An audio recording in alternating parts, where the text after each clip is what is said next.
How about another hand for the Jazz Lincoln Center Orchestra?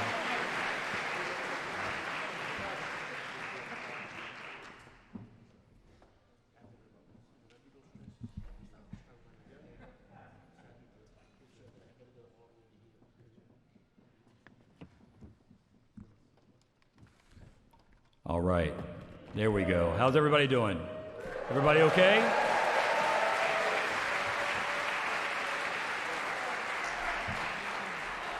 I would like to welcome you all to the 27th Annual Essentia Ellington Competition and Festival. Welcome to the House of Swing.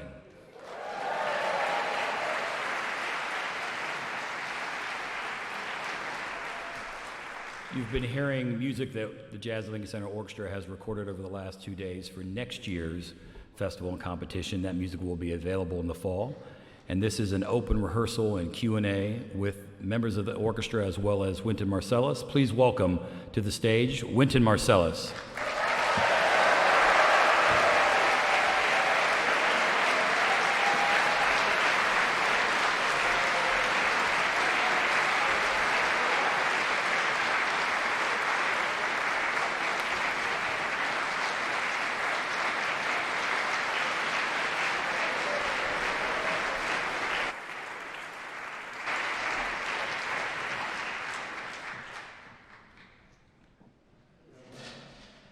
Welcome to all y'all. Congratulations.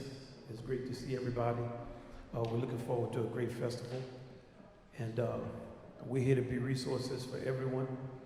And all of us, we are really very much united in what we're trying to do, what we want to accomplish. And this period has made us even more dedicated.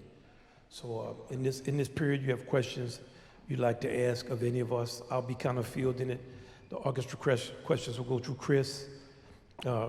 Carlos will answer other questions. Yeah, what's going on? Great to see y'all. And I'm sitting on Bobby, so I got to be careful with how I talk in front of him. But I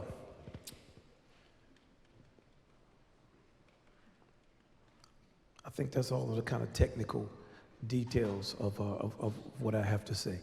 This is a traditional question and answer we have. It's combined with a rehearsal. So we will also have the orchestra play songs at different times.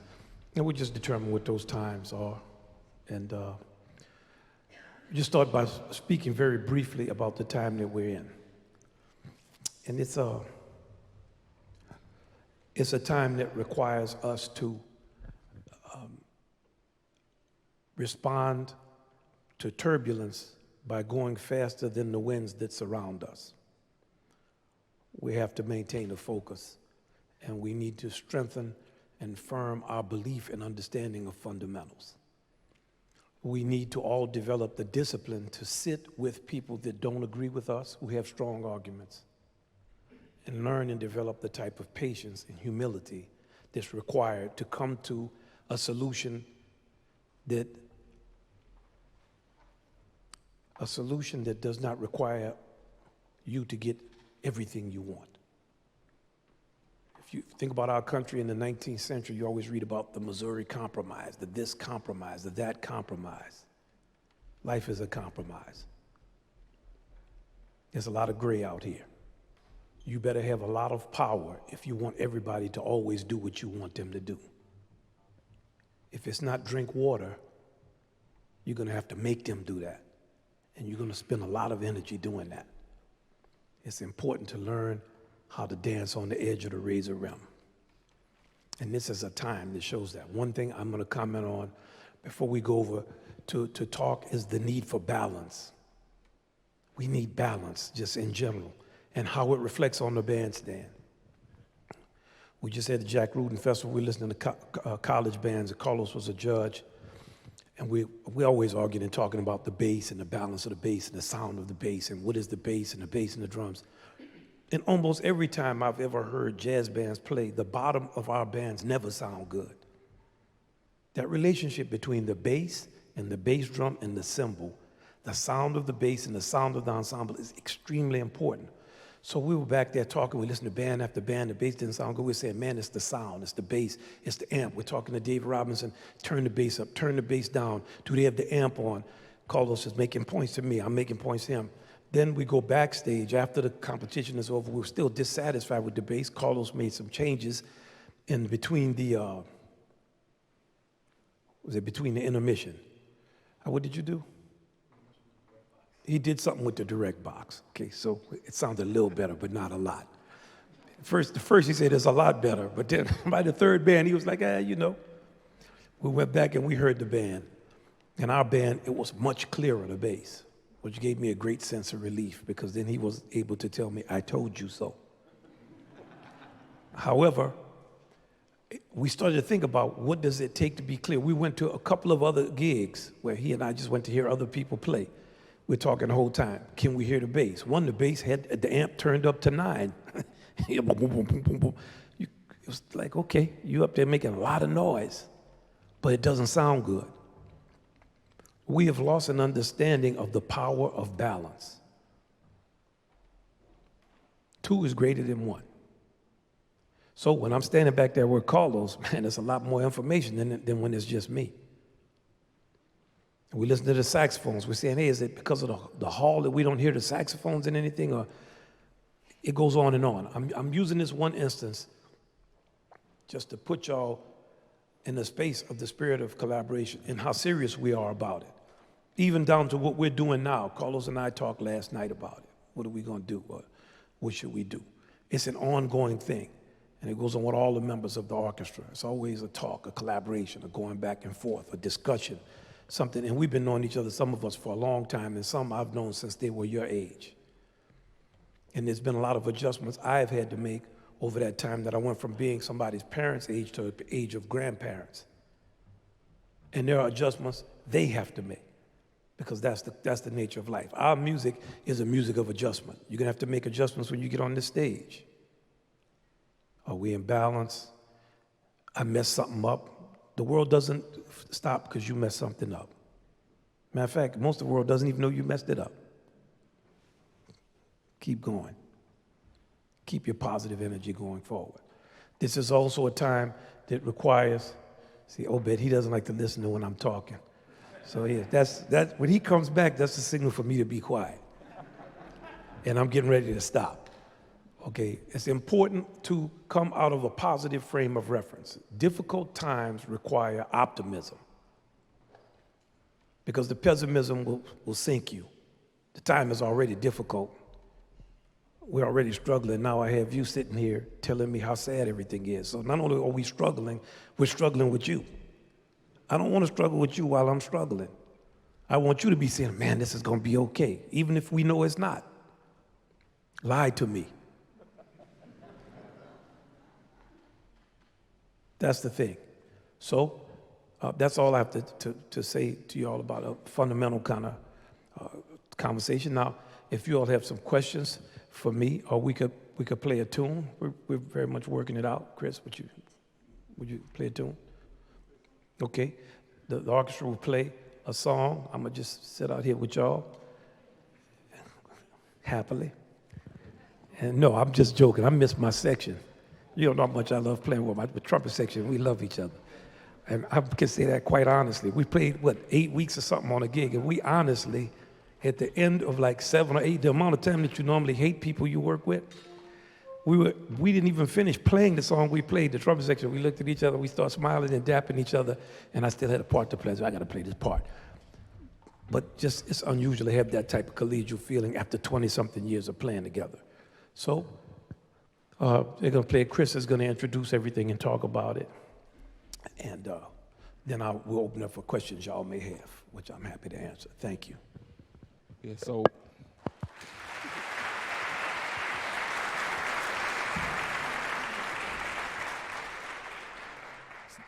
thank y'all very much for being here. Congratulations on getting to this point. And it's great to be in essentially Ellington back in person one more time.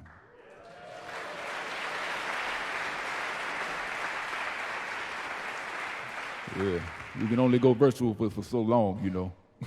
But this tune that we're getting ready to play comes out of Billy Strayhorn's songbook, and it's one of the rare tunes that featured Tricky Sam Nanton, and it featured him on plunger, and it's every phase of plunger playing in, 16 bars?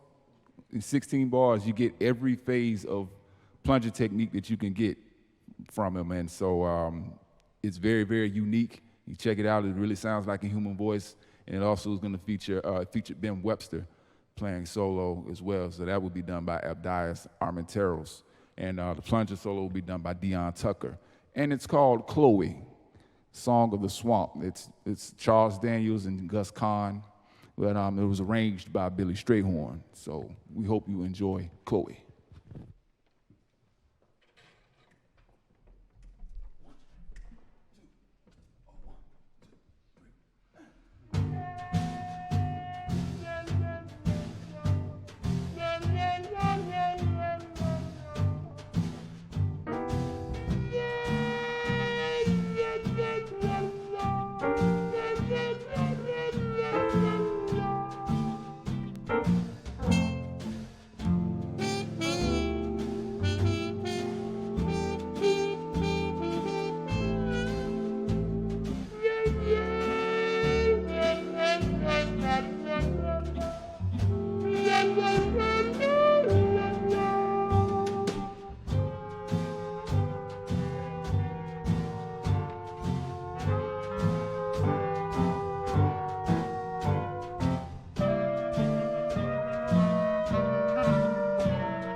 Kenny Rampton on trumpet.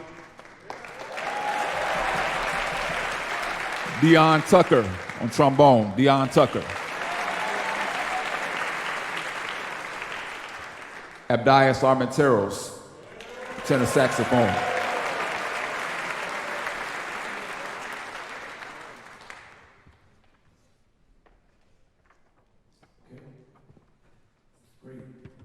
Okay, Kenny, I hear you. Ryan, it sound good. It really sound good, you know.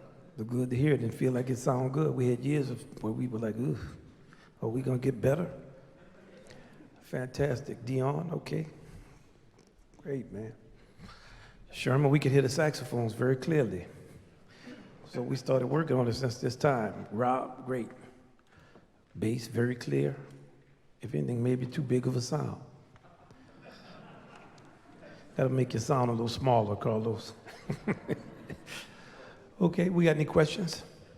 We got the microphones set up. It always takes a couple of people to not be shy. Don't worry, I'm gonna be very nice, and I'm dedicated to being brief. Like normally, I just go on and on and on. I'm gonna try. My daughter has been working on me. Yes. That's it. Thank you for taking my question. I'm a big fan. As a I'm gonna be mean now. Okay, all right. As a senior in high school, I'm having to deal with the decision of whether or not to pursue music in college and continue playing. Now, at times when I sit down to practice, I find myself dreading it or wishing I was doing something different. So I was wondering, as a high-level professional musician, what is your personal attitude to your own practicing? And do you have any tips for staying motivated and continuing to discipline yourself and trying to get better? Okay, that's a good question. First, my motivation is what you just heard Kenny Rampton play. Ryan Kaiser, I sit next to them, so I'm always motivated. Marcus Printup, they motivate me. I listen to them play every night. And before that, we all have mentors and heroes that we love, trumpet players in New York like Lou Soloff, John Faddis, and trumpet players whose recordings we listen to and other musicians that we listen to. I'm sticking in the trumpet section, but it could be anybody that we hear play. Ted plays Sherman, Victor, it doesn't matter. Also for us at this age, to hear Joe Block play piano or Abdias, I can remember Abdias was sitting here at Essential Ellington maybe 4 or 5 years ago, right? Joe actually had a band he rehearsed when he was in high school that got into Essential Ellington, and we were trying to figure out who's the band director. It was him. And recently he sent a kid who really could play audition for Juilliard. He was the kid's teacher, and now he's playing piano. So for us, it's a circular level of inspiration. Obed also was in essentially Ellington. So Carlos too was in the first band 20 years ago, right? So I just want to give you a sense. So now the question of whether you should go into music or not.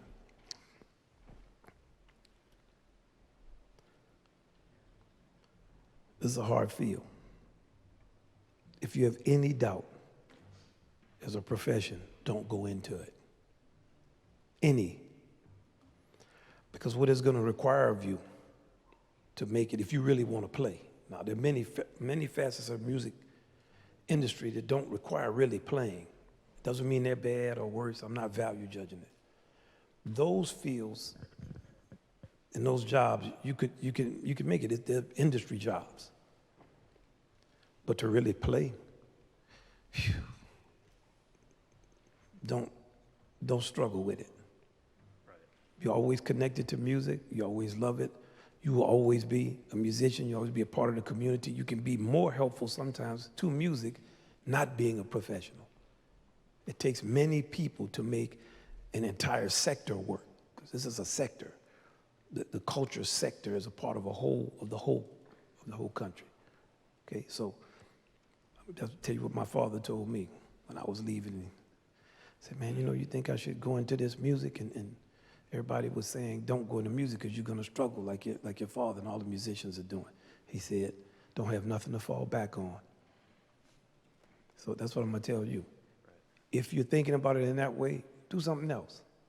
You can always do this.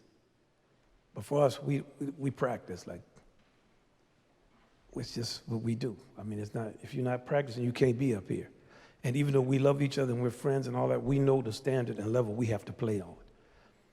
And when you're not playing on that standard, it's painful. Gotcha. Do you know what I mean? I know exactly what you mean. Yeah. Okay. Well, not really, but. Much love. Thank you so much. Thank you.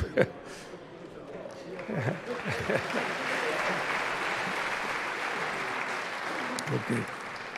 Now, I want y'all to remember that you don't just have to ask questions of me. Think of who you want to ask the questions, because many times of all the people up here, they will have much better answers to questions you may have than I will have. So I'm not saying it to be any kind of way. It's just the reality of it. Many times I have questions and I call them. Yes. So not to just ask the question of what did you want to be what did you know you wanted to be when you grew up, but as you were, our age, how did you find the path that you're on now, and what made you commit to that path? But when I was your age, how old are you? I'm 18. Okay, 18. Okay.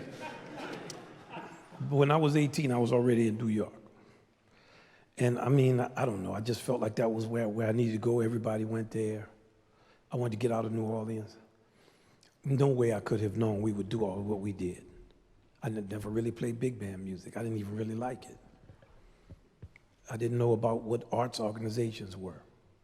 I didn't have a type of collegial understanding. I didn't know a lot of people who weren't musicians. No way I could know. I was just here.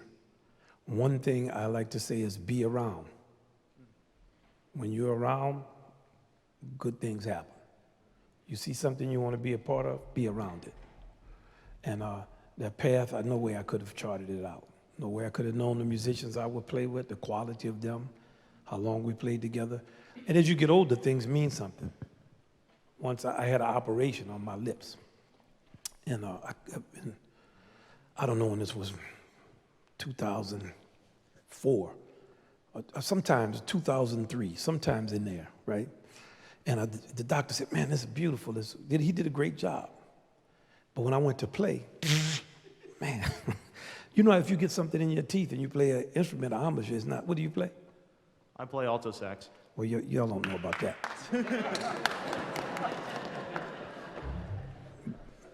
But but we were playing, okay, you got to think of it, okay, how long ago that was. We were playing, man, I sat on a section, ooh, I was sad. So the people I'm playing, we still are playing together. So I can remember these years we played with Ryan, and he's not talkative really, you know. But it was like a couple of 2-3 years of me struggling. And he would be like, you know, okay, he never said nothing. He didn't say, man, you know, you sound sad or you struggling with these parts. He's playing his parts like he plays, but he'd be like, and I understood. It's a bond. It's something you have with people. It's unspoken, a lot of smiling and grinning and love, hugging, but of that kind of strength, like, okay, man, this is the direction we're going in. So, you know, many different things happen in your path. I didn't know I was going to be playing with him. Ted and I knew each other in New York. We didn't know we would be here all this time. Later, we come up around the basic same time, have kids around the same age, came to New York from different places, both have fathers that are musicians, so on and so forth. Now we're doing what we're doing, but we didn't know it at that time we would be, and on and on. So a sense of a path, but be around. And if you're a person who really likes to plan out things, plan them out. But make sure that plan is flexible, because the world has other plans. And if you're not flexible, you're going to break. You got to be like bamboo. Okay? All right. Little brother? Thank you so much. All right. Good afternoon, Mr. Marsalis. I just wanted to ask, with such a historical genre that jazz is, and moving forward and stuff, like, you know, I'm pretty young, and as musicians, we always want to innovate and put our own personality into the music and continue, but how can we continue doing that while still paying homage to the historical part of music? Okay, an innovator is like Albert Einstein. Okay, we're in MIT now, and a kid stands up and says, man, you know, I'm studying this, but I really want to be like Albert Einstein, or I want to be like Elon Musk, or I want to be like, he said, what can we do to do that? But I still want to be mindful of the tradition. Now think about that for a second. You can't be like Albert Einstein unless you are mindful of the tradition. In that type of field, you would never consider those things as being opposite. So Elon Musk is an engineer. Do you think, well, did you have to study math? If you ask him, what do you think about algebra? What do you think about calculus? What do you think you will start to go up the maths? For you to be innovative in something, very few people are innovative. It's very difficult to be. You take your pick. But this is one of the only fields I know of where the substance of the field is questioned. Mm-hmm. I want to be on the Supreme Court, but do I need to know all those precedents and stuff? And I don't want to disrespect those precedents, but I also want to write my own. Okay, you will, but do you see? Yeah. Once I begin to answer the question for you of do you need to know the substance of the art form, or once you think the substance of the thing you are studying is removed from what you're going to do, you automatically philosophically are going in a direction that's taking you yin when you should be yin yang. Does that mean? Yeah. Okay, so I told you I was going to be brief. That's it. Thank you. All right. Yes. That's it. I hear Yeah, you. okay, sounds good. This is open to, I guess, anybody, but you guys have all been exposed to so much music over your lifetimes. What continues to surprise you and move you with music?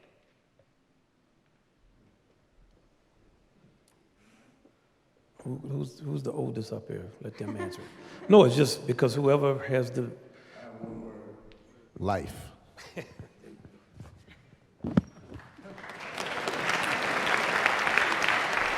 Anybody else?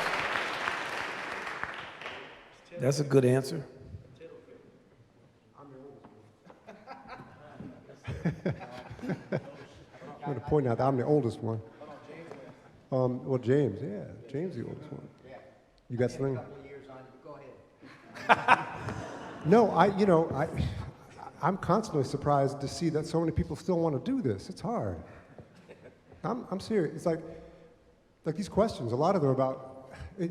We're seeing more of these questions now about how do you know what to do? How do you know to choose this? How? And just going back to that. I didn't think about anything else but music. I mean, I had no other choice, and that was an important answer. If you have any doubts, any second, guesses about that, you should choose something else. What constantly surprises me to see the level, first of all, of the ability that the young people have, just growing constantly. It worries me a little bit because, like, where's going to be room for all these amazing musicians coming out of school? So the thing is, you need to get your technique together, get your, all that stuff, your harmony, your time, your all of that together. But you got to figure out a way to use that to express something that's personal and spiritual and deep, and not just come out of there being able to play Coltrane's notes. But we talked about that. Wynton and I've talked. We've listened to people and said, you can play the Coltrane notes, but he doesn't have the spirituality behind it. So I get constantly sort of surprised by how many people are satisfied with only playing one aspect of the music and not using the music to really express something deep about themselves. Jazz is an opportunity for us to get to know ourselves well and be able to share that with other people, let other people know who we are, and also allow other people, through hearing this music, to learn something about themselves. So I get a little surprised that people are so satisfied with just one aspect of the music. I mean, use this as an opportunity to grow and share and connect with people. And that's all I'm going to say, if you want to. Yeah, there's, many individual little things. Just revisiting some of the pieces that moved me at first. You hear Duke Ellington's Lady of the Lavender Mist, or Brahms's Third. It still just totally blows my mind. But, one thing that really keeps me going year to year is hearing you guys show up and, putting your hearts on your sleeves, the way you do, playing Duke Ellington's music and Benny Carter and everybody else. I mean, that really, moves me and gives me hope for the future of this music. Simple as that. Thank you.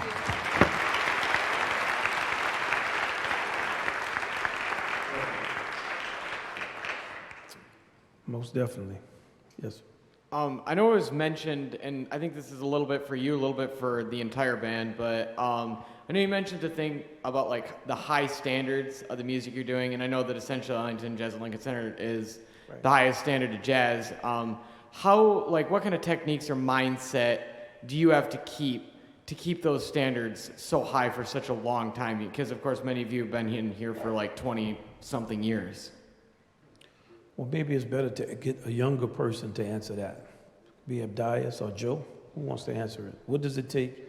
They just came on tour for us for the first time. If Dias was out there, Joe. What'd you say? See? Oh, see, this is an example of what happens. So he was late for a rehearsal. So what Carlos said there was, we need somebody who was on time to answer the question. That might go on for the next 4 years. Wait, Carlos is going to be 60 and he's going to be saying, man, you need to show up on time. Yeah, I mean, 6 years ago I was sitting out there and never really thought I'd be up here. So I think just having like a patience for yourself and also just a constant devotion to the craft and a respect for the people that are going to support you and lift you up and give you opportunities, and just, I mean, for me, it's just such a great honor to be here. I'm sure Abdias feels the same way, and it's a great learning experience, and the standard is already so high, so I'm just trying to play my part to match that and have a holistic perspective about the growth that's required. It's not going to happen in one night, it's not going to happen in 1 week. So just having patience, I think, is really helpful. Thank you very much. Also, I'm just answer a couple more things with Joe answering the question. So Joe and I once had a conversation, I don't know, a year and a half ago. He didn't like a title I put on a concert for Juilliard. Man, I really don't like this title you put on here. What don't you like about it, man? This is this, that's that. I don't agree with this. Well, okay, so what? You should consider this, changing this, think about this. Okay, you know what? Let's change the title. We're in a rehearsal, they're in a rehearsal at Juilliard with strings and with everybody. He gets notes and sends to everybody. So he's representing a certain type of leadership. It's not clear, he's just a kid answering a question now on the piano. You don't know who he is. But that type of seriousness. If we confront something, we're going to talk about the music. This is what I think about it. That's the one thing I want from everybody, all of you. Because you have a counter statement does not mean it's disrespectful. He's never disrespectful. He's just direct. And I think I would also like to just ask Obed to answer that question, because he's the newest and we're always going back and forth. We've been playing Charles Mingus's music. They're talking about what does it take to remain serious and keep a standard this high. And so Obed, we're in the process now of always going back and forth about music. He and I would be maybe every day we're going back and forth with some tape or something, but he'll.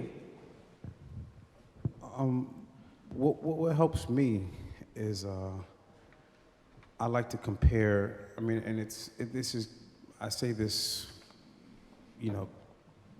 very, very lightly, but I like to compare myself to people like Philly Joe Jones, Art Blakey, Papa Joe Jones, Mel Lewis, Jeff Hamilton, who's in the room, what would their standard be? And if they were sitting across from you, would they be content with what they were listening to? So I know for a fact that at least in this particular setting, sometimes the standard is not as high as it should be, and that's what keeps me inspired to continue to study this music and learn it. And I mean, this music will never die; it always grows. So holding yourself accountable for keeping the music at the same level that the masters left it for us is something that it helps me personally. If that answers your question. It did. Thank you very much. All right. Thank you for your question. Yes, sir. Hi. Well, good afternoon, and also I'd like to thank you all for letting us into your house after 2 years of not having everything. Okay. We need you in here. Thank you. My question to anyone is mostly teaching jazz, or at least letting someone they have ideas in their head, because a student that comes to me a lot, or I'm a junior, he's a freshman, and he comes to me for improvisation ideas and hey, I need to get this out of my head. How? And because I had the exact same problem, but the thing is, he plays trumpet, I play Barry, but at least when it comes to exactly that's what I said. And every time I'm or just a few of my colleagues here are oh, go to the experienced ones. No, I want to go to you. So, at least for me, it's just how do you get someone to lay that foreground and build that to get First of all, a trumpet player should never do that. Talk to a reed. I'm actually.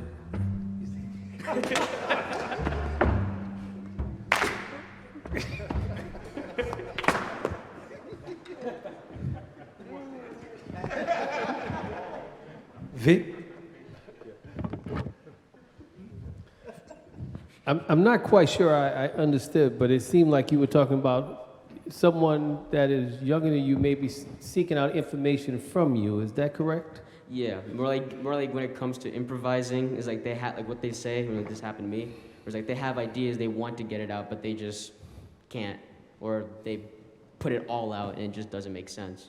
Okay.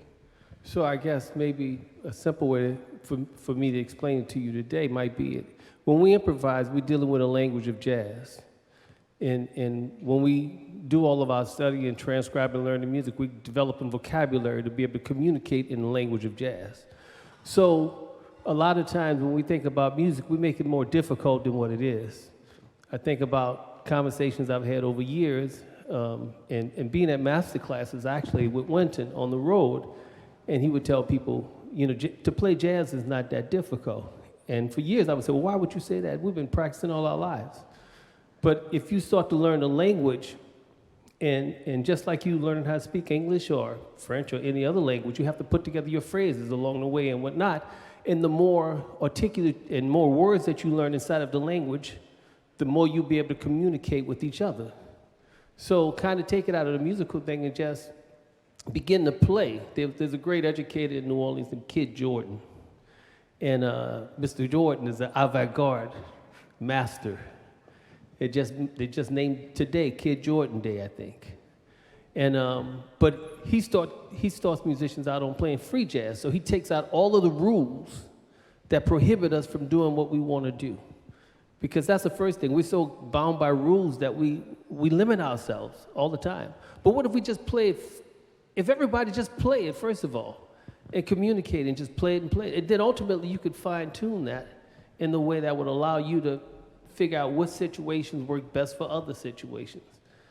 You know, so get rid of the rules, get together, just play, and remember that you're not just teaching him, but you're learning from him, because education is the exchange of information.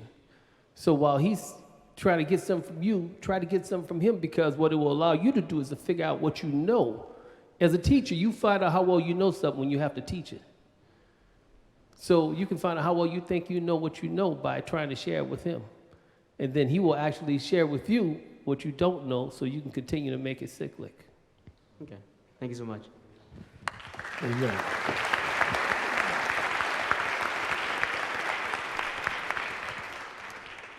I don't know if a baritone sax should be messing with a trumpet.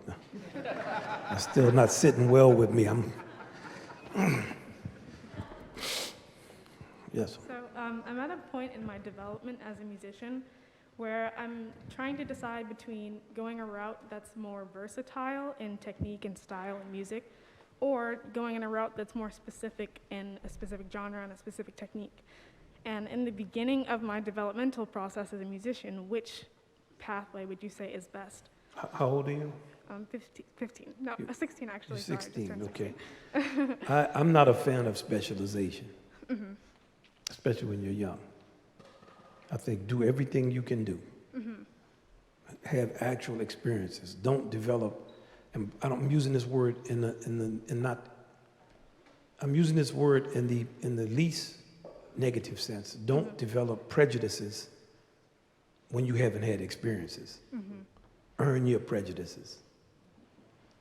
Okay, so I would advise you, first, it's a very intelligent question. Set a broad palette.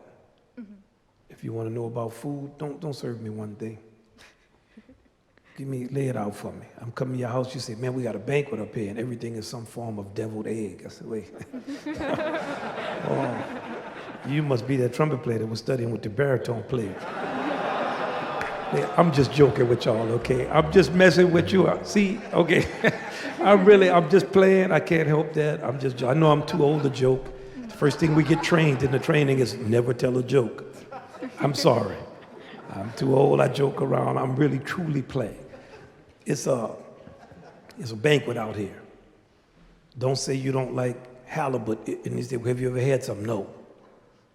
You know, so that's my advice. If does anybody have a counter advice? I mean, because there's something to be said on either side. Anybody? No? I think everybody probably would agree on that. The more you know, the more you know. Good luck. Thank you very much. Yes, sir. Yes, sir.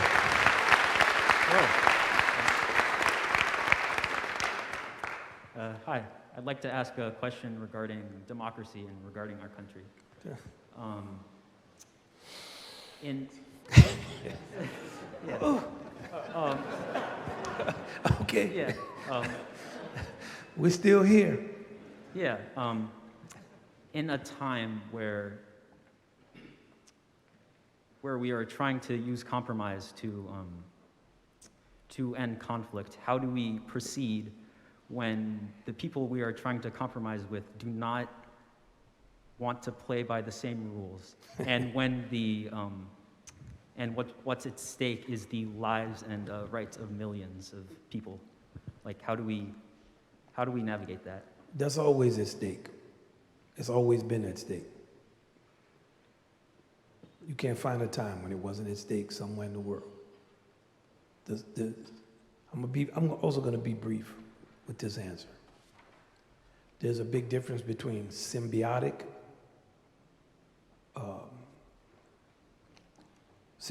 action and predatory action. You're being predated.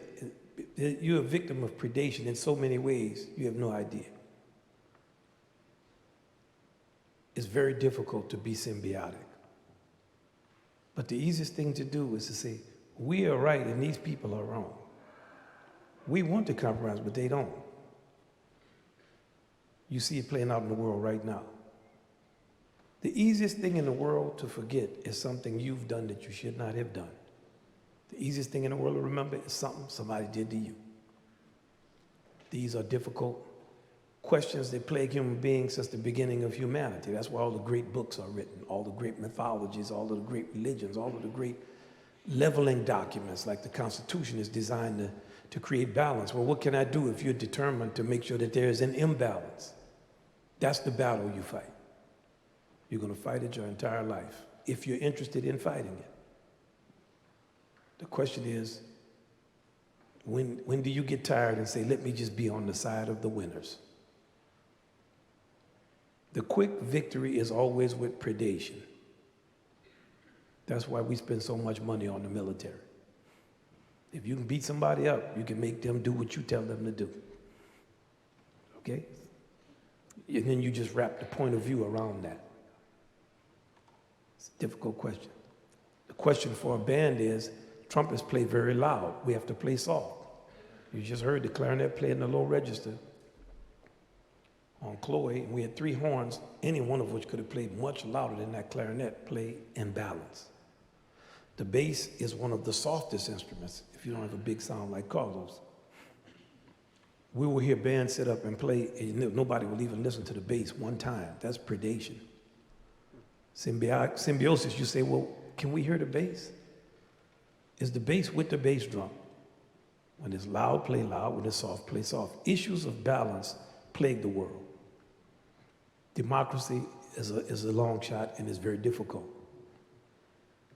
because it requires the elite to share with the non-elite. And the elite doesn't just mean money, intellectual elite. It requires you. If you're the best soloist, it requires you to listen to a lot of other people play and create opportunities for them to play. If you have the most money, it requires you to accept that you're going to have to make the money available to a lot more people. If you have the whatever, that's a difficult concept. Human beings have been fighting it since the beginning of time. You may solve it. I hope I'm still alive to get the benefits of your discoveries. But it ain't, it's not something that there's like a quick fix. Man, this is what you got to do. Nah. You understand what I'm saying? Yeah. Does that make sense? Yes. Thank you so much. Thank you.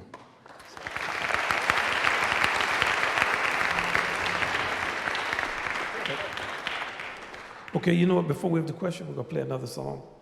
See, Carlos gave me the cue. Boom, boom, boom. That means, hey, man, let's keep moving, B. Chris's.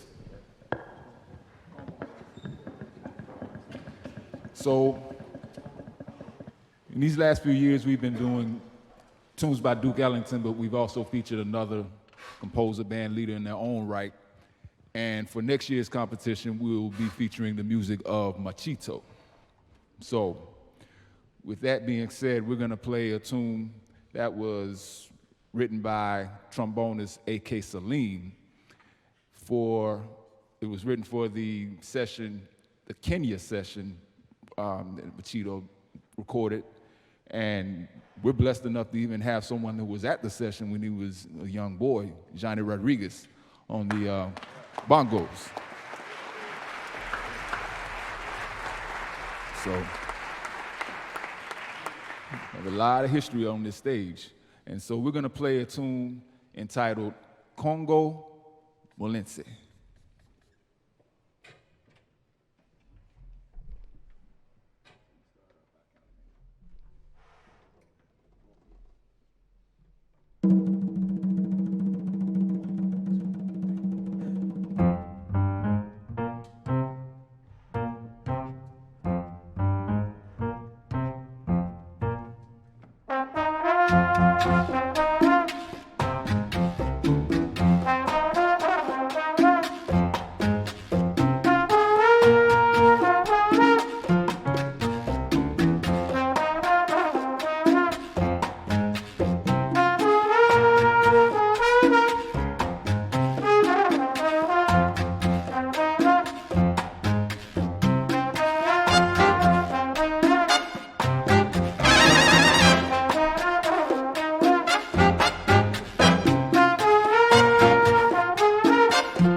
Okay, where are we at? Was on this side or that side? You remember? Okay. So, how did you learn to let go of your ego and your nerves, and like how long did that take? I don't know about my ego. I mean, your nerves, we all have them. But you get to a certain age, it's experience. But another thing is when you trust in other people, I'll just tell you one story, or maybe somebody else could better talk about nerves and stuff. Matter of fact, let me just, somebody else can, so the question is, how did you let go of your ego and your nerves? Somebody want to answer that? Who's our most egocentric, nervy member? Well, he's not the good one to answer because he's not egocentric at all. So I'll answer the ego part and he'll answer the nerve part.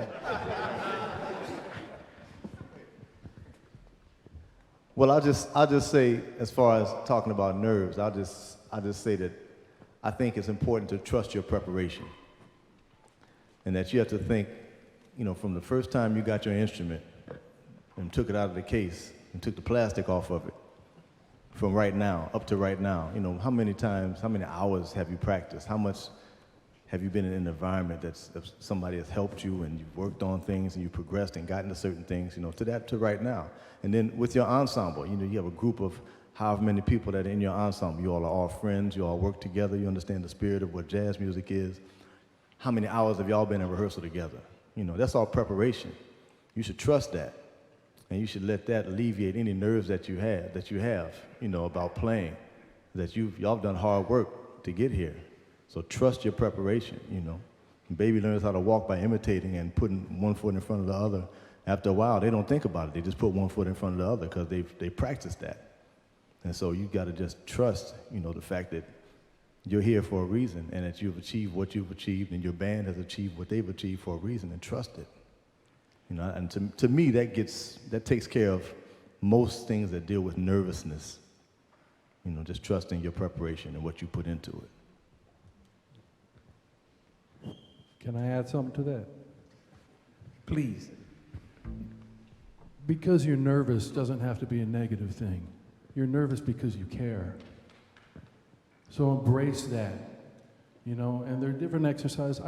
Man, I'm nervous right now. I ain't gonna lie, man, I get nervous every time I perform. I always have, and it was debilitating at a certain point in my career where I actually was turning down gigs because I was too nervous to go play. I would get sick going to play a Broadway show. I would like get sick in the trash can walking to a show. I get nervous, you know, and it's because I care, and I had to turn that around in my mind to a positive thing instead of a negative thing, you know. And when I was able to do that, then I was able to start to shift it. And then I found some exercises, doing breathing exercises through yoga that actually kind of helped me to calm my nerves down, deep breaths in through my nose, out through my mouth, that kind of stuff. And it really helped me to be able to get over it so I could function. But, you know, it's not a negative thing. You know, so embrace the positivity in that. Thank you so much. I'm gonna help you on the ego part. You're not the right one for that, man. You one of the least egocentric people. You one of the It's very simple for me. It's ego is not something you're born with. It's something you start believing from someone else that's telling you that lie, and it's something you develop when you start forgetting where you came from. That's where ego comes from. Okay. But this guy is one of the most soulful people on earth. You don't know, you gotta love him. His playing, I talked to so many musicians in so many genres, and when his name come up, they just, anything Bobby wanna do, man, what's Bobby saying? One of the greatest kind of, he played on the, what's the video y'all playing on the Merv Griffin show when you're like 9 years old? What show was it? It was Merv's? On Mike Douglas's show when he's 9 years old. You ought to hear him play then. It is, you know, it's just a blessing really to play and be around him, because he's actually the opposite of ego. When he shows up, everybody get happy. And you want to know about ego, you got to ask trumpet players. Okay. And that's true. I think I'm gonna go back what Vince is saying. A lot of people can do stuff. My mama used to always say, boy, you just another out here. I'm gonna leave the word off. I'm gonna let you imagine what it was. You just another, whatever the word is, out here. And that means a lot more than you thought when you heard her say it. Person. Yeah, it could have been person as one of the words that could have been in there. It wasn't because she was giving emphasis. But it could have been person. For today's purposes, yeah, person. And there's a lot going on. And it doesn't matter what happens to you. For me, when I really mess stuff up, it always surprised me. I always thought, I'm not going to mess it up. And when I messed it up, I remember once I went on a tour, I had to play Soldier's Tale, this piece by Stravinsky. Yes, fifths. I've been practicing it since I was in high school. We went on tour. Man, I was playing every part night. And one night I thought to myself, man, I wonder why people think this is so hard. Then I went out there that night. Man, it's like I forgot how to play it. I messed up so much of the part, just every time. So the violinist, Ida Kavafian, great violinist, when in the intermission, I'm not going to give y'all also an exact quote of what she said. She came back to my room. We were looking at each other, and she said, "Man, it was great to hear you that part up." And she said it with so much feeling, you know. Wow, it was so great to hear you just destroy this part the way you did it. Let me give you a hug. You know, a lot is going on. We're small parts of it. Let's be grateful to be a part of it. And when we're gone, people are going to cry for a little while in some instances. And the next day, I always tell people, when my daddy passed away, I got up the next morning and did what I was doing. It hurt. Now we going on. That's life. We in a stream. So I'm with. There's a lot going on, and we all are part of it. Thank you so much. All right.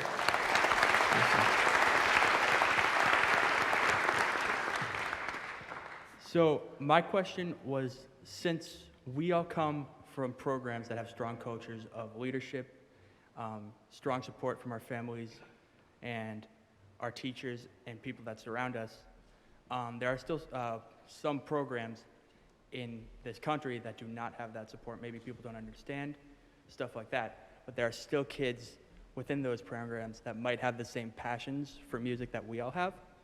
And I was wondering what we can do coming from well-developed and high-quality programs to help give other members or other musicians who might be less lucky the same opportunities and experiences. That's a good question. That question has a lot of humanity in it. I kind of came from a program like that. So I'm from the South Bronx and the inner city of the South Bronx. We didn't have programs that were elite programs. I know for a fact it wasn't. It was either you finish school and you go out and hang out and play handball, whatever, stickball, and you go home. But I was a part of a program called the South Bronx Community Action Theater, right? And this program, towards the late 80s, early 90s, enabled me to learn music, right? It gave me the opportunity to learn Latin music, a very basic version of jazz, and it gave me a whole outlook to what else was out there, right? So what I would recommend, if you have the infrastructure to do this, I would go into the inner cities, the places that you know for sure doesn't have these types of programs, because I guarantee you're going to find students that have great abilities for these types of music. And when you find them, you're going to be astonished to what you find. What's his name? Joe Polisi from Juilliard created the Music Advancement Program. It's called MAP. I was one of the first students in that program. And they came into the South Bronx. I didn't know what was going on. I was playing classical guitar. I was doing my Segovia licks and playing like Villalobos. I didn't know who these people were. I just knew it. At that time, I was a sponge, and I was, just playing the classical guitar, and they loved it. And Joe came, and he saw me at junior high school, and he said, "Man, I want you to join this program. It's at Juilliard." I didn't know what Juilliard was. I'm thinking I want to go play handball. So it was Joe that got me into the program, Music Advancement Program. And there I started learning how to play classical guitar. I switched over to bass, and my career went from there on. But it's just these little things, right? Infrastructure. If you have the ability, check out the inner city. I'm telling you, you'll find a lot of great talent.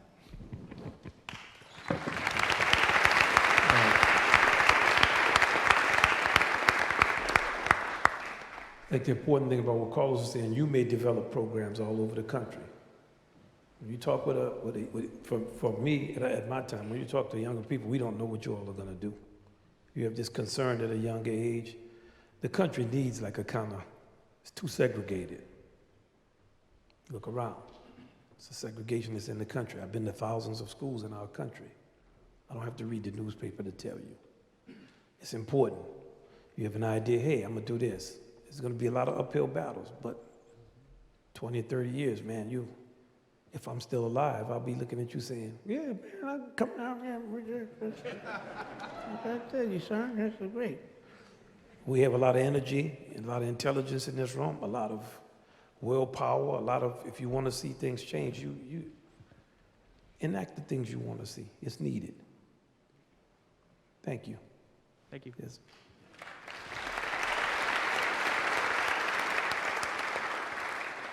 So this can go to really anyone, but I tend to struggle with a lot of like memorization and memory and stuff like that. I kind of want to know like what your like how you approach memorization, how you approach playing from memory, I guess, just in general.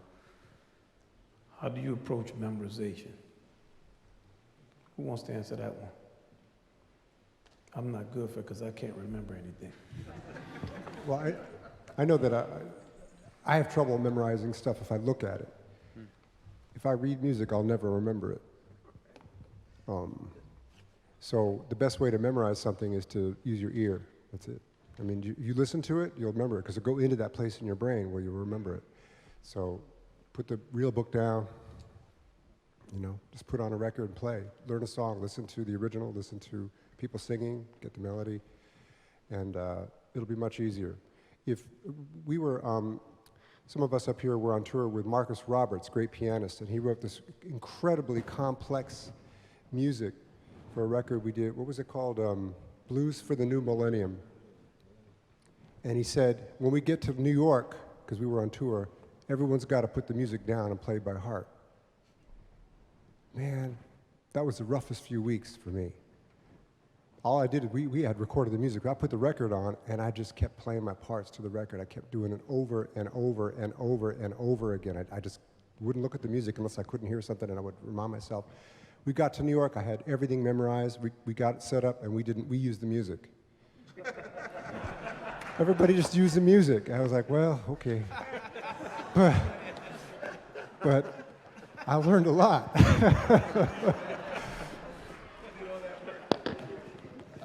I just want to add to that. I want to add to that as well. You know, with Marcus Roberts. Before that record, we asked to rehearse with him. Marcus is blind, so in the early days, there was no music.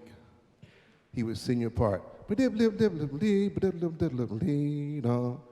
got to figure it out.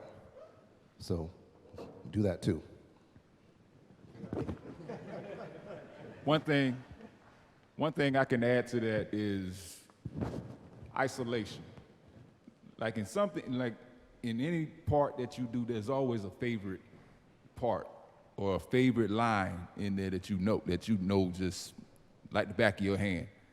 You know that one, you put that in the back of your memory bank, and then just find a spot, whether it's one measure, two measures, and isolate that, repeat it, loop it, do whatever you need to do.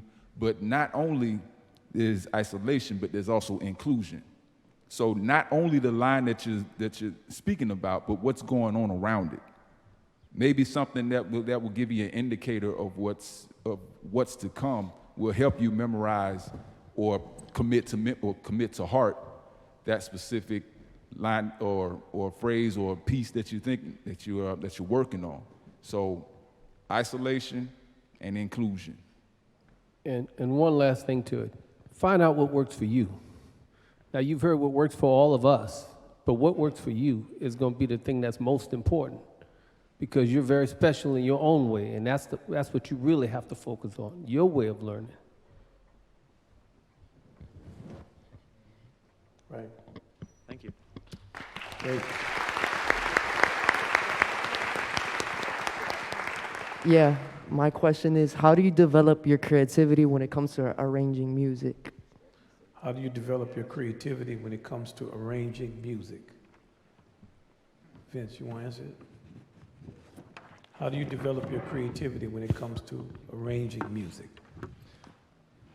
Well, I used to, I had a wonderful mentor from I guess from 10th grade on, great saxophonist and composer arranger named Frank Foster. And when I started playing in this band, after I moved to New York, I started playing in this band. And I had just kind of gotten into writing music. And I used to sit in the middle of the trombone section, and I just hear so much from what my second trombone part related to in his orchestrations. And so after a while, I started to ask him about stuff, and this part, that part, why is this trumpet part next to mine, why is this, blah, blah, blah. And then I kept asking him so many questions, and then he pretty much summed it up with this statement. He said, once you understand what the parameters of writing, the rules of orchestration, he said, write what the you want to, and don't worry about it. He said, you play with great musicians, they can play it. Once you understand, ranges and all the kind of rules that they are, write what you want to. So you have to understand what it is what the rules of orchestration and arranging and the traditions and all of that. But at that point, you're going to be hearing so much music in your mind that you're going to have original ideas. They might not be fully formed, but then that's what the process of writing is. You have ideas, however you need to capture them.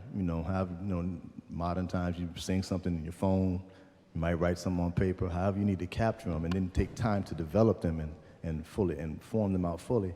But you do that. But by the time you put in all the work to understand that, take the ideas that you hear naturally and just write them, and then don't worry about the rules after that. Just write it and let the band figure it out. Is this on? Yeah. Something I think about when I arrange or write music is reimagining the fundamentals. We've been talking about fundamentals a lot today, but those building blocks can be rearranged in so many different ways. And I also like to let something inspire me in my imagination, and usually something that's not musical. So I like to think about an image or an emotion or a movie or something that will fund my imagination, and the music is almost like a soundtrack to that. So I think there's ways that you can be very musical about it, like fundamentals, and other ways when you can just think more about images or feelings to fund your imagination, to reimagine something that's already been written. Thank you, Kate.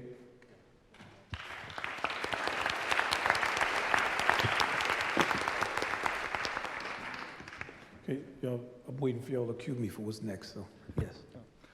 Yeah, I guess this is directed at anybody in general, but what kind of emotional connections do you make when you're improvising specifically, like emotional connections to the music and what you're playing and improvising? And has that changed over time at all?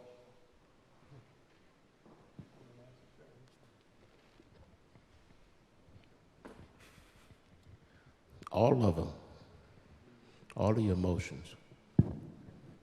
Grief, happiness. I just connect to my feelings when I play. Sometimes when I'm improvising, I have the chord changes and everything around me. I have the rhythm section playing, the band playing behind me. I may look out in the audience and see somebody and say, okay, you inspired me to play this way. Or I hear this. I see you tap your foot. I'm about to groove a little bit more. I see a smile on your face. I may engage with you more. I look over, I see somebody else about to cry. I tap into that. You can get an idea about the mood of the audience. But at the same time, I'm looking at myself, and I'm just, if I feel a little something, I'm going to put that into the music. I'm going to put that in the music. Sometimes you can't help yourself, especially if you're honest with yourself and in touch with your feelings and trying to express, your feelings in your horn. You're going to tap into that stuff. So when I say, what feelings? All of them. I open myself up. And it's good. It makes you feel good after you finish playing.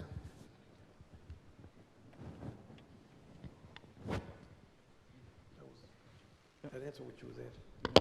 Thank you. Anybody else? Chris? So, for this next composition, it comes from Duke Ellington. It's we'll get to you next, though. I saw you. Oh, it's okay. You'll be cool. You get the next. All right. So, it comes from the Newport Jazz Festival from 1958, and also from private recordings that Duke Ellington did, a series of from a private collection. And we're lucky to have on the drums right now Mr. Jeff Hamilton.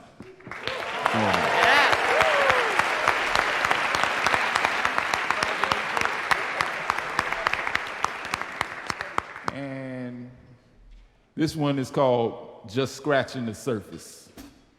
It's a real swinger, right down the middle.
At Dias Armenteros, tenor saxophone. Jeff Hamilton on the drums.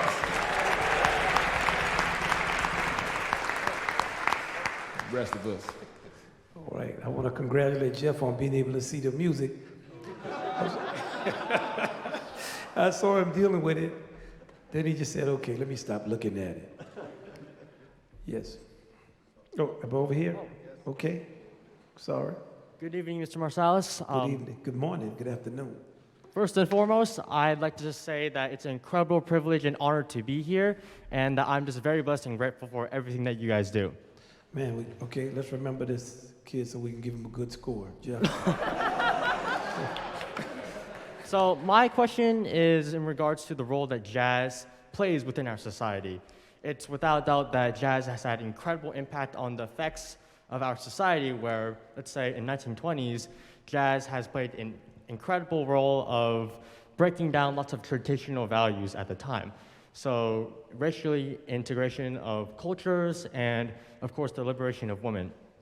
And I want to know about the role that jazz plays in our modern world of society, of social movement and social change. Okay. Who? I answered the democracy question. Somebody want to talk about the role that jazz plays? Okay.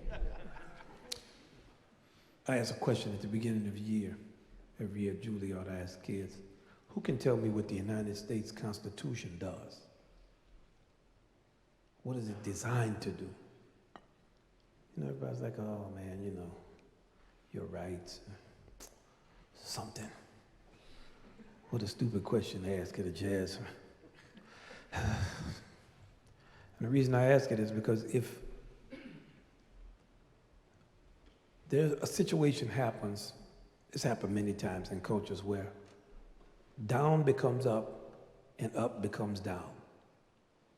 Now, when down becomes up, all the most trivial, insignificant, banal, dumb, stupid stuff becomes very important. Reality TV shows, reality TV figures, celebrities, stuff that's absolutely no significance. And something that is significant becomes old-fashioned. It's always going on. You could be in Greece, Rome, Kush, you take your pick. If you look into what's going on, there's always that dynamic. This democracy, we have a chance. We have opportunity. Is it easy, like an equation? We look at it and say, oh, you know, 1 + 1 is not going to equal 2 in this equation. Jazz is a music that is built and based in a certain type of sacrifice. The racial element is very important, but it's only one element. Because the conception of the first jazz musicians was about integration. That's not something that our country wants to do necessarily. Some people want to do it. And the segregation now is not just race. It's gender, it's race, it's sex, it's economics, you go down the line. We have a lot of people in our country. 350+ million. People figure, man, if we can fall into this group, then we have more power than when we're alone. And that's true. But if we have so many groups, we're not powerful. Jazz is a fundamental. Civilizations are not granted art forms and important things in their culture that will define them because there's enough of their fundamentals in that form. It's like a gift. Sometimes you get one, sometimes you don't. And sometimes you get a gift and like you look at Egyptian art, that didn't change for 3,000 years. Sometimes you have a dynamic form that evolves, and sometimes it devolves. But you and I and all of us have to be dedicated to maintain it. It's like our relationship to the Constitution. If you don't read the Constitution, if you don't know what's in it, if you don't care, if you assume they're going to take care of it, well, that's like you're too young to understand this. That's like you didn't have your checkup. You go to a doctor, they say, hey, if you came here 10 years ago, you'd be okay. Now get a comfortable pillow. We now are in a state where everybody is at fault but us. I'm going to go to a statement that the great Marcus Roberts, who we were talking about earlier, something he told me once. We were talking about who was out of tune. Well, he plays piano, so he obviously was not out of tune. Who's out of tune? Who's out of tune? And we were arguing about, was I sharp or was I flat or was your fault? And he said, when something goes wrong on the bandstand, I assume that it's me. That way I'm sure that I'm doing as much as I could possibly be doing to make it better. Jazz is the definitive art form of the democratic imperatives of the United States of America. People liked their music, just didn't like where it came from. You know the Cinderella story? Yes. Cinderella, you know, okay. That's Cinderella? No. She works in our house. What do we do with it? It's not about the 1920s.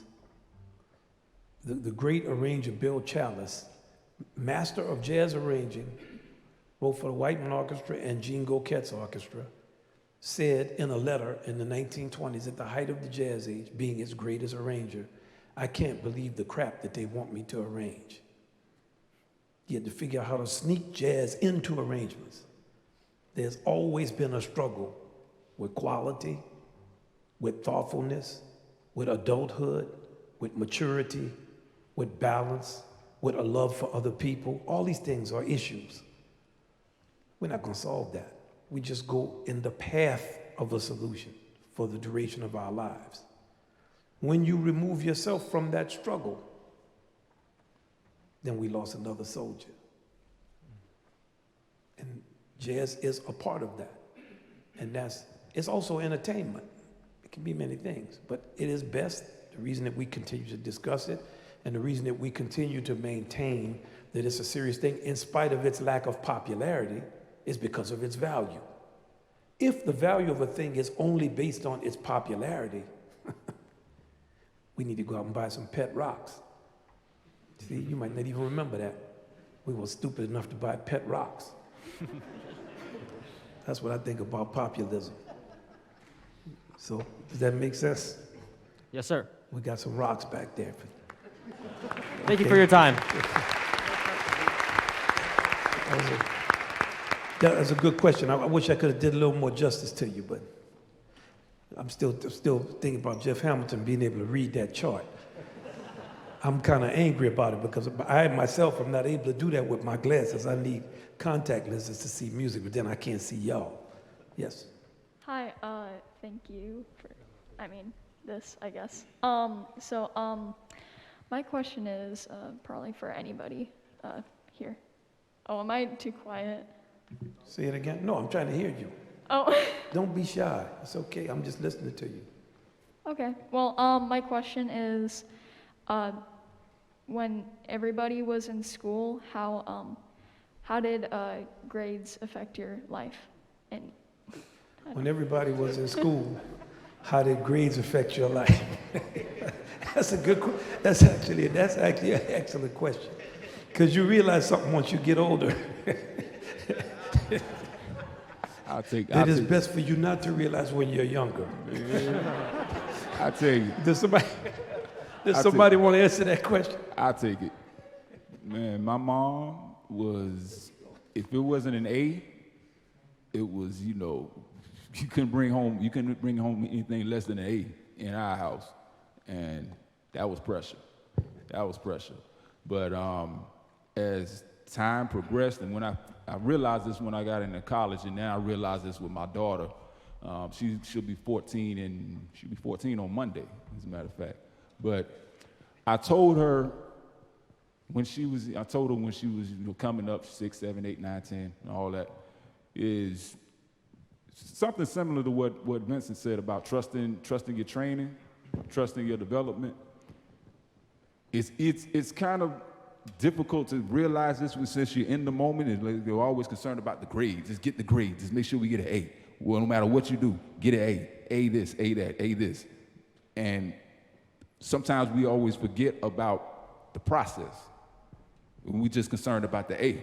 We do what we have to do. We cram the night before the test happens, and then, whatever comes out, you get whatever grade that you get, but you didn't learn anything from it, and nothing sticks with you. There's no substance, anything like that. So I always told her to realize what the process is and trust that process. Get the process of whatever subject that you're learning about, and benefit from that, and take that with you, and just every day that you're learning, and the result will take care of itself as you do that. It's hard to do, like I said, because you're always concerned about what grade you're gonna get. But if you take that process and really just digest it each day up until that test, then you'll realize as you study, and when it comes up to that test, then it won't be so difficult to take all of it in, and then you could just put your answers down as you need to accordingly, as you trust that process. And then after that test, you'll be able to take that process with you in other aspects. I'm done. Can I just say one thing to that? You know, first of all, I assume you're talking about high school because everybody on this bandstand didn't go to college. But that didn't mean that, I wasn't speaking about the fact that you didn't finish that, man. But that didn't mean that they didn't learn from whatever sources that they sought out knowledge from. You know, so, and they certainly didn't get an A, but they certainly passed the courses, you know? So, but the other thing is that A does not certify knowledge. It means that somebody gave you a grade. And you have to be careful of that in today's society. People, and also because you get an F doesn't mean you didn't learn anything.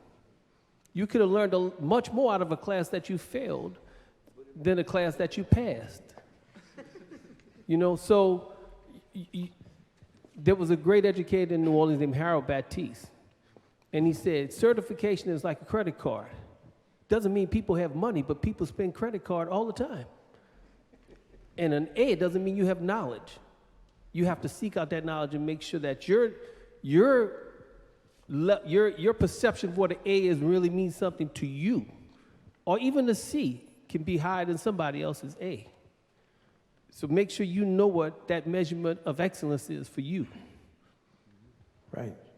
Like I'm getting ready to give Abdias and Joe Block very bad grades. They're still in college.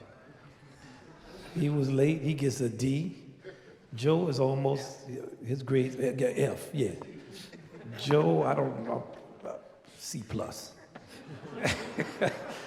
I'm gonna just leave y'all with one story, and we're gonna play the last one. When I was 15, I went to art school and academic school. Academic school was a very good school.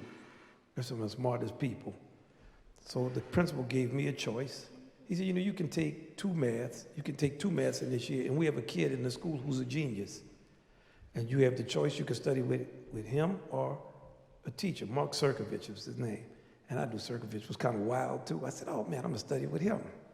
No problem, it's automatic A. I'm gonna just go to the B like, yeah, Sir, you know.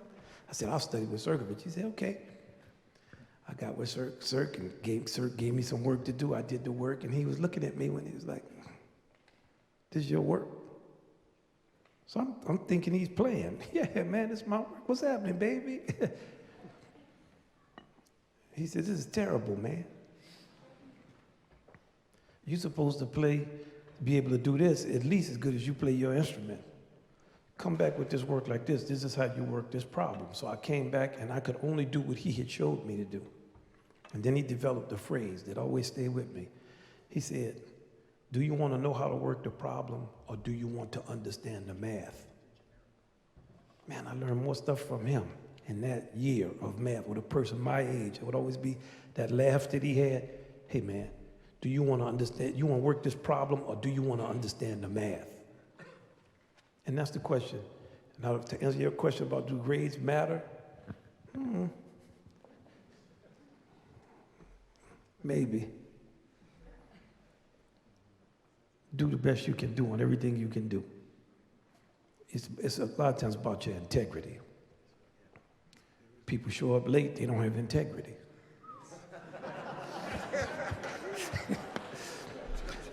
People don't play parts, they have integrity.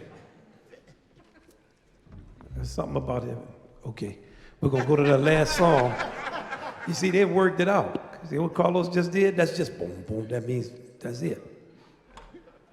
So the orchestra's gonna play one last piece. Of course, we could talk to everybody. We're gonna be around.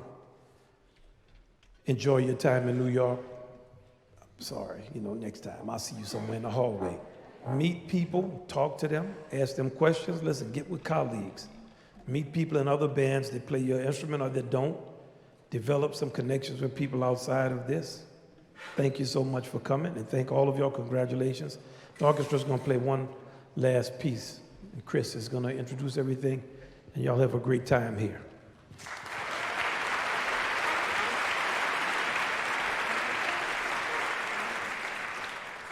This is another A.K. Salim arrangement, original actually, and this one's called Blues a la Machito. Blues a la Machito.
Jesus Ricardo on trumpet.